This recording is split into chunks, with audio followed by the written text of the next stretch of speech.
ہم سیاستدانوں پر یہ بہت بڑی ذمہ داری عائد ہوتی ہے کہ ہم گڈ گورننس کے ذریعے حالات کو بہتر کریں. بھوکے پیٹ کا کوئی مذہب نہیں ہوتا، اور جو حالات آپ دیکھ رہے ہیں پاکستان میں یا بلوچستان میں بھی، یہ بھی جو آپ کی بیڈ گورننس ہے اس کی وجہ سے یہاں تک پہنچے.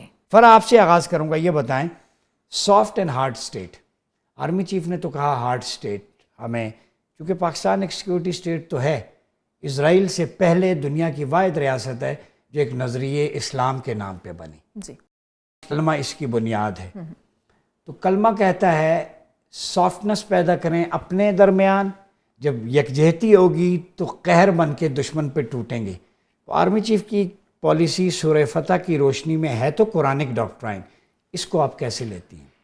بسم اللہ الرحمن الرحیم. بہت شکریہ ڈاکٹر صاحب. بڑا اہم ایک تو ایشو بھی، اور پھر میں یہ سمجھوں کہ ایشو میں ہی آپ نے بتا دیا کہ اس ایشو کو ہم نے ریزالو کیسے کرنا ہے.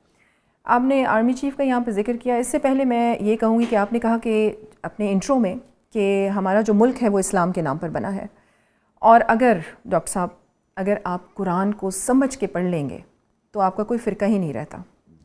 اور دوسری بات کہ جب اسلام کے نام پر یہ بنا ہے تو آپ لوگوں کی بھی، یہ میڈیا کی بھی میں کہتی ہوں کہ ایک رسپانسبلٹی بنتی ہے کہ زیادہ سے زیادہ پوری دنیا کو یہ بتائیں کہ اسلام جو ہے وہ ایک سلامتی کا دین ہے، اور اسلام سب کے لیے ہے، یہ صرف مسلمانوں کے لیے نہیں ہے. اور پھر رسول اللہ صلی اللہ علیہ وآلہ وسلم وہ صرف مسلمانوں کے نبی نہیں ہیں، وہ صرف مسلمانوں کے رسول نہیں ہیں، وہ پوری انسانیت کے رسول ہیں. جی بالکل.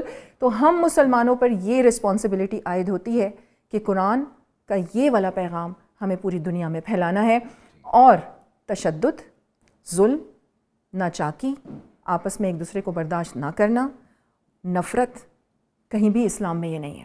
آپ یہ دیکھیں گے، اگر رسول اللہ کی بھی تعلیمات آپ اٹھا کر دیکھیں گے تو ان پہ جنگیں مسلط کی گئی تھیں، انہوں نے کبھی بھی پہل نہیں کی تلوار اٹھانے میں، اور انہوں نے ہمیشہ صلح رحمی کا جو ہے وہ ہی آپ دیکھیں درس بھی دیا ہے.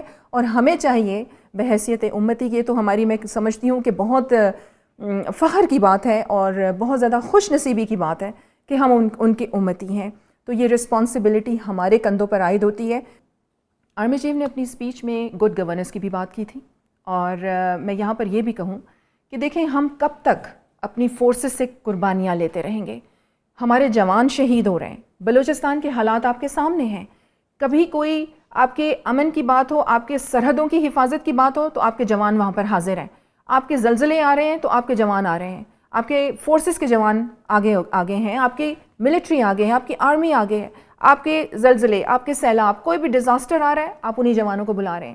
کوئی آپ کے سیکیورٹی ایشوز ہیں آپ کے ملک کے اندر بھی، میں سمجھتی ہوں کہ پولیس آپ کی ایک ایسی فورس ہے کہ اس کے ریفارمز بھی بہت ضروری ہیں، اور 80% آپ کی جو گلی محلوں کی جو سیکیورٹی ہے ان کے سپورٹ کرنی چاہیے. انہیں ریفارم بھی ان میں کریں اور ان کو صحیح بھی کریں. ٹھیک ہے. آپ دیکھیں یہاں پر ایک آخری بات کہ جس طریقے سے آرمی چیف کی گڈ گورننس کی بات تھی، بالکل میں سمجھتی ہوں کہ ہم سیاستدانوں پر یہ بہت بڑی ذمہ داری عائد ہوتی ہے کہ ہم گڈ گورننس کے ذریعے حالات کو بہتر کریں. دیکھیں ڈاکٹر صاحب، بھوکے پیٹ کا کوئی مذہب نہیں ہوتا، اور جو حالات آپ دیکھ رہے ہیں پاکستان میں یا بلوچستان میں بھی، یہ بھی جو آپ کی بیڈ گورننس ہے اس کی وجہ سے یہاں تک پہنچے. فرا، یہ بتائیے، ابھی جیسے طارق بھائی نے بھی کہا انٹرنیشنلی پریشر تھا کہ یہ اسٹیٹ کیسے ٹالریٹ کر رہی ہے ایسے عناصر کو، چاہے وہ بلوچ سیگمنٹس ہوں، BLA ہو، BLF ہو، TTP ہو. یہ دھندا ان لوگوں کا جو ہے نا، ان کی ڈیپ پاکٹس افغانستان میں ہی نہیں ہیں، کوئی یروشلم میں ہیں، کوئی برطانیہ میں، امریکہ میں، باہر ہیں، سب کو پتہ ہے.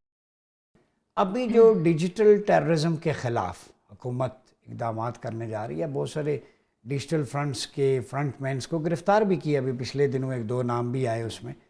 اب وہ لوگ کیا، خان صاحب کا بیان یا PTI کا یا ان کے، وہ جاتا تھا ان تک اور آگے پھر ٹرانسلیٹ ہو کے 3 کروڑ 30 لاکھ لوگوں تک جاتا تھا. یعنی اتنے تقریباً 8-10 لاکھ اکاؤنٹ ایسے ہیں کہ جو ایکٹیو تھے اور ریاست مخالف بیانیہ بنا رہے ہیں.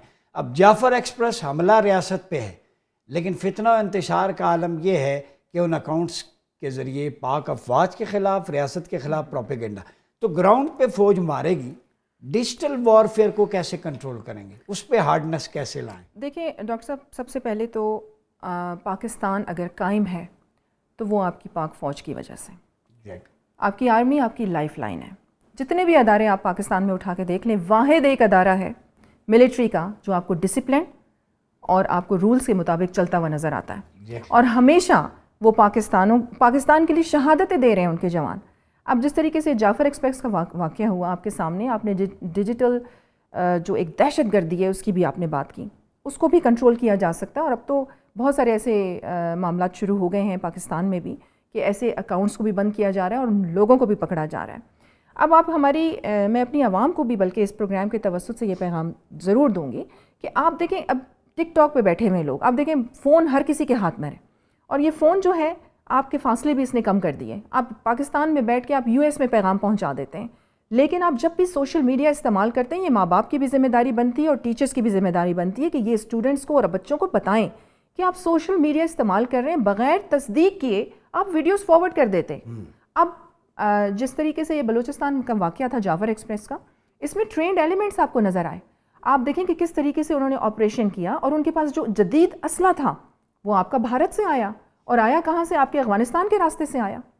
تو اس قسم کے جو واقعات ہو رہے ہیں، اور وہ کیوں ہو رہے ہیں کہ آپ کو پاکستان کو مستحکم جو لوگ نہیں دیکھنا چاہتے، کیونکہ بلوچستان کی اوپر جو اس کے خزانے ہیں، اس کا گوادر پورٹ ہے، اس پہ نظر ہے. اور بلوچستان کے بھی وہ ایریاز آپ دیکھیں کہ کس قدر تباہ حال ہیں جہاں پر آپ کے ریسورسز پائے جاتے ہیں.